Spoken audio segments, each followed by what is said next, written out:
David Ameller, au chapitre 34, verset 16, dit dans les Tehillim, Ene Adonai el tzadikim ve'oznav el shava'atam. Les yeux d'Hachem sont orientés vers les tzadikim et ses oreilles sont orientées vers ceux qui l'implorent. On a l'habitude de comprendre qu'Akadosh Baruch Hu regarde, il voit.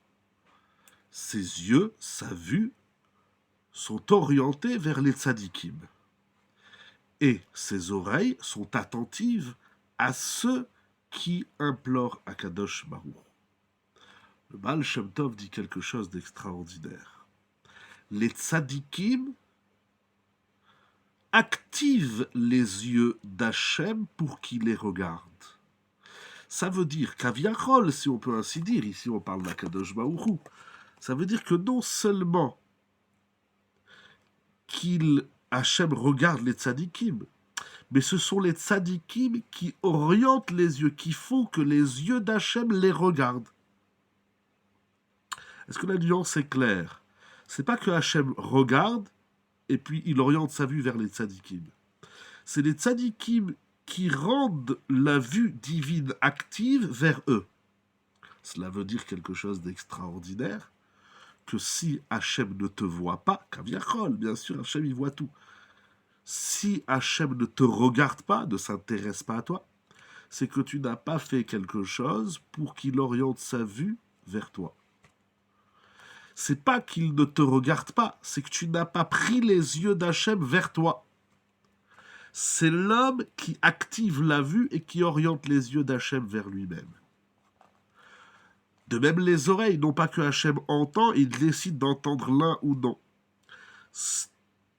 Ta prière, ta shavra, ta tfila rend les oreilles d'Hachem fonctionnelles pour qu'il t'écoute, kaviachol. Bien sûr, tout ça, c'est vis-à-vis de l'homme, mais il y a une oreille. Pas que l'oreille, elle entend ça et elle n'entend pas ça. C'est moi qui fais que l'oreille m'entend. C'est moi qui fais que l'œil me regarde. C'est incroyable comme idée. On a, kaviachol, si on peut ainsi dire, la possibilité de faire que Hachem nous regarde. D'activer la vue d'Hachem pour qu'il nous regarde. Le Noam Elimelech dit quelque chose d'incroyable. Tous les matins, nous prions Pokeach Ivrim. Hachem donne la vue aux aveugles. Normalement, on comprend, Hachem, il fait que moi, homme, j'ai dormi la nuit, donc je ne vois pas, on a les yeux fermés, quand on dort, on ne voit pas. Et bien le matin, Hachem nous restitue, nous rend la vue. Mais le Noam Elimelech dit à Kavana lifkoach enaim lema'ala le'ashgiach al Israël.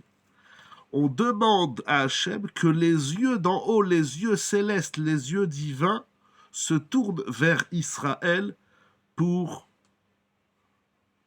protéger et donner la providence divine au peuple d'Israël. On prie pour que les yeux d'en haut nous regardent.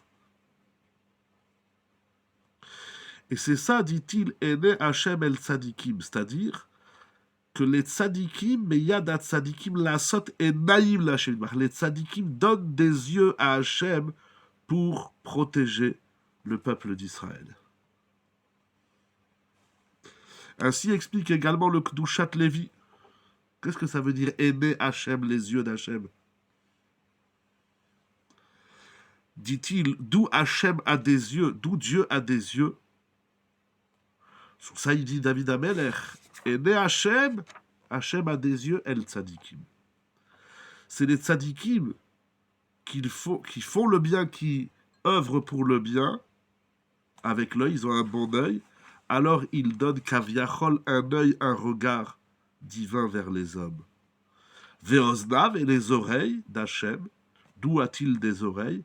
Par notre prière. C'est notre prière qui crée, non seulement qui active l'oreille et la vue divine, mais ce sont nos prières et notre piété qui créent les oreilles et les yeux et donc la vue divine.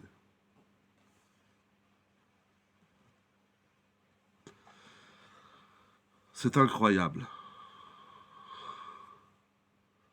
Cette idée qu'on voit dans le Baal Shem Tov et dans les maîtres de la Chassidoute, ici le Noam Elimelech et le Kdushat Lévi, on fait, si Hachem ne t'entend pas, c'est qu'il n'a pas d'oreille. S'il n'a pas d'oreille, c'est que toi, tu lui as pas donné des oreilles. Ta prière ne doit pas seulement être entendue, faut-il encore qu'il y ait une oreille qui t'entende.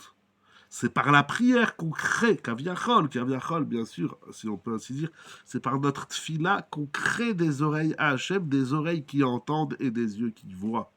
C'est incroyable, Yiratson, qu'on y arrive.